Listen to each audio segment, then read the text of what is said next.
welcome to My Goodness.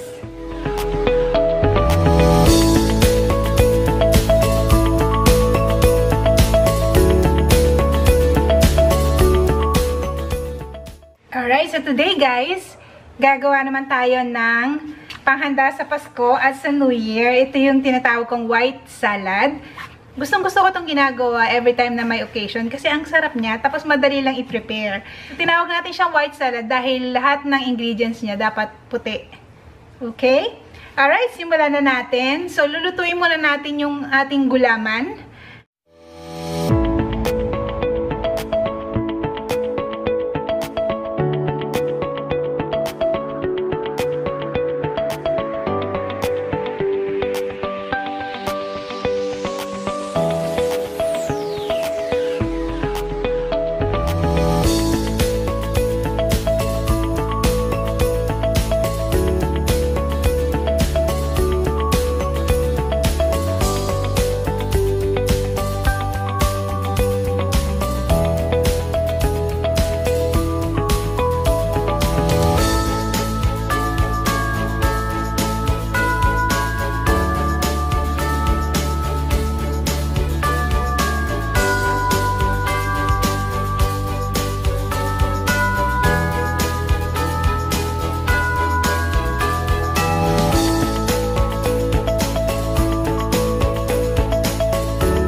Okay, so ito na yung ating gulaman na ginawa kanina.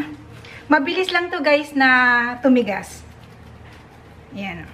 Kahit hindi mo na i-ref. Mabilis lang to, mga 15 minutes. Malamig na siya. At matigas na yung gulaman. Next na gagawin natin, i-chop na natin ito.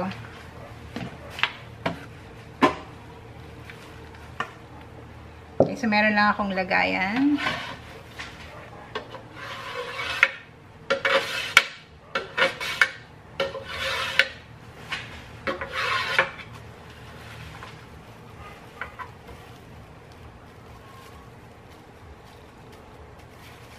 So, depende na sa inyo kung gaano kalaki.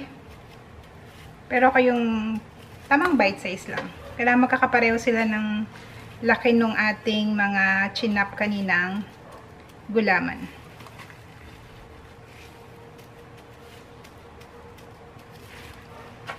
So, mas madali siyang tumigas kapag mas malaki yung lagayan nyo. Para manipis lang yung pagkakahulma sa kanya. Mas madaling tumigas, madali yung matcha-chop. Yan. Okay, so ito na yung last. Yan. And then, ipiprepare na natin yung all-purpose cream. Make sure na yung ating all-purpose cream ay chilled. 24 hours ko itong chini-chill sa ref. So, ayan. Ganito yung itsura ng chilled. Okay. Gagamit tayo ng dalawa para creamy. Gagamit ako ng hand mixer na may attachment, balloon attachment. O pwede kayong gumamit ng whisk. Okay lang naman ng whisk. So, pwede nyo itong gawin sa kahit anong salad na gagawin nyo.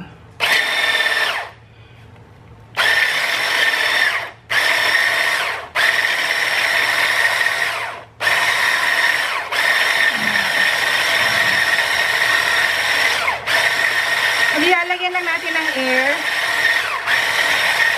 para maganda yung salad natin. Creamy at hindi matubig. And then, unti-unti na natin ilalagay yung ating condensed milk. Pero, hindi nyo guys uubusin to kasi tatansyahin nyo dahil depende sa panlasa nyo eh. Kasi merong makapuno tayong nilagay, matamis yun.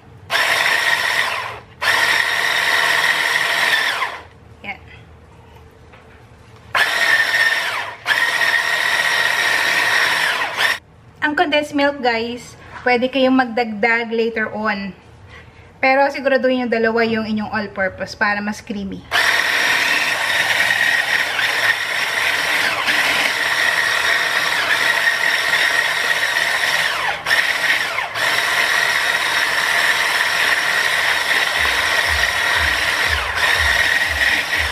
Ayan o.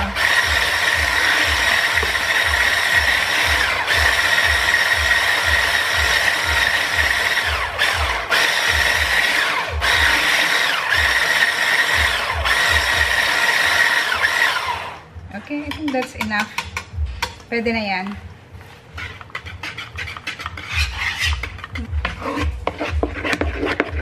Ayan o.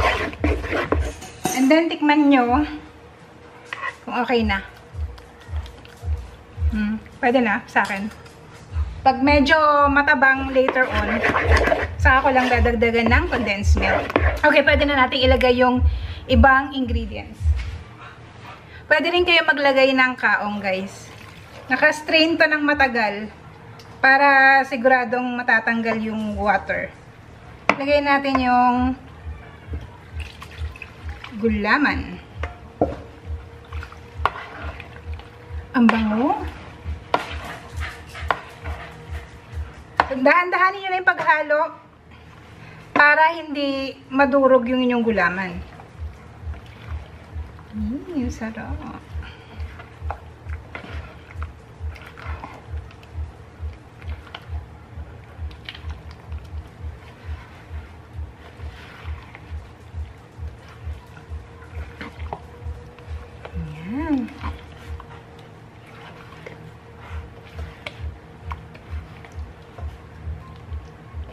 Pag na-mix na natin to, titikman ko na. Hindi siya matubig na tinatawag. Kasi pag hindi nyo talaga na-drain mabuti yung mga syrup dun sa nata de coco, like kaong kung maglalagay kayo. Actually, naglalagay ako ng kaong dito. Nakalimutan ko talaga. Kala ko nakabili ako, hindi pala. Masarap din may kaong dito. Yan. Tikman ko muna kung okay na sa panlasa ko yung tamis niya.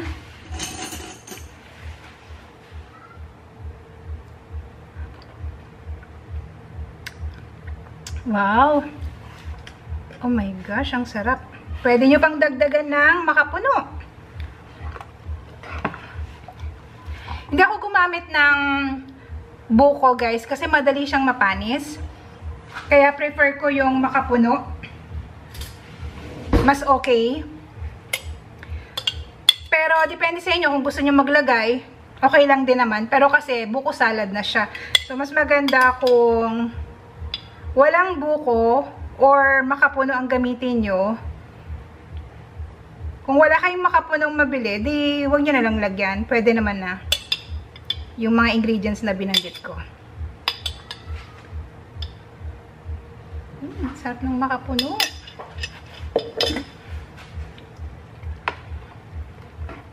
Okay.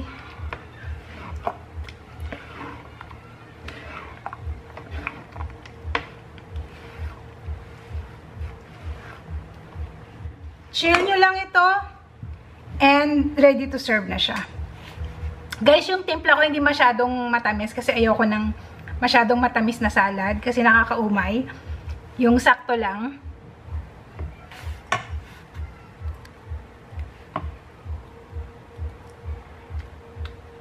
Sobrang thick niya, oh. Hindi siya tumutulo dun sa pagitan. Kasi pag nilalagay ko siya dito, mabilis lumamig. And I don't advise na i-freezer. Ref lang.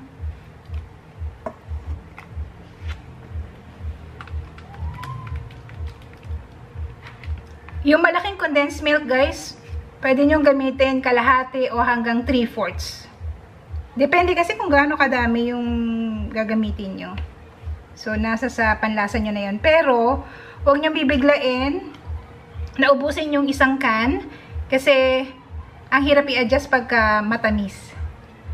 Okay lang magdagdag, pero mas mahirap pag matamis masyado yung salad nyo. Okay? Okay, so ito na yung ating white salad. Perfect na perfect to, guys, sa Christmas at New Year. Ako, ang sarap. Tapos simple lang. So ito na yung ating white salad. Tikman natin. Kahit hindi nyo pa to i-rep, ang sarap. Ang sarap ng almond. Ewan ko, pero favorite ko talaga yun. Ito yung ating lychee. Tikman natin. Ito.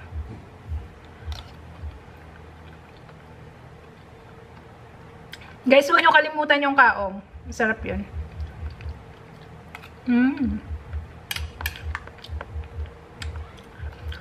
Yung ginamit kong almond jelly, kung ayaw nyo nang magluto ng gulaman, pwedeng puro almond jelly ang ilagay nyo. So, binibigyan ko lang kayo ng option kung ano yung mas okay nyo gamitin o pagsamahin nyo, pwede naman. Or purong gulaman lang ang gawin nyo. Lagyan nyo na lang ng almond flavor. Grabe. Ang sarap ito, hindi nakakaumay talaga.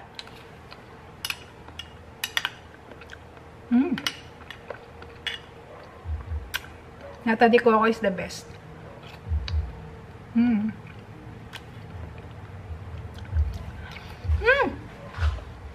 Harap! Guys, gawa na kayo and let me know what you think. So have a great day everyone and enjoy your white salad. I-ref ko na to. Ang sarap kahit hindi pa na-ref. Kasi malamig yung mga ingredients. Bye!